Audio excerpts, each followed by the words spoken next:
ఆశ్రమ ధర్మమందాసనొందనివాడు పాపవాక్యం బెప్పుడు పలుకువాడు శ్రీరాము నర్చించి సిరియు గోరినవాడు మమకార బుద్ధియు మానువాడు లబ్ధ పదార్థంబు లాభంబులనువాడు పరులకు హితముగా పలుకువాడు పరుల ద్రవ్యమునకై పరుగులెత్తనివాడు చెడుగుడు చేష్టల కొడబడనివాడు యోగ సంసారికి గుణమెంచవలయుగాక కడు భక్తి వేషంబు గణన చేయవలదు సంసార బుద్ధుల వాంచగాక రామతారక దశరథ రాజతనయ.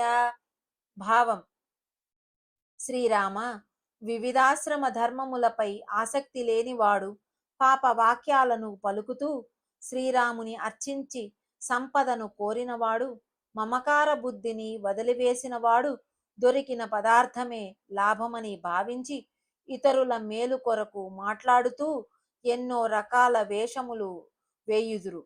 ఇతరుల సొమ్ములకు ఆశపడక సంసారమనే కోరికల చట్రములో ఇమడకుండా పాపపు పనులు చేయకుండా ఉంటూ నీపై భక్తి కలిగి ఉండుటయే వారి ముక్తికి అర్హత తప్ప సంసార యోగికి ఇవి లెక్కించదగిన గుణాలు కావు.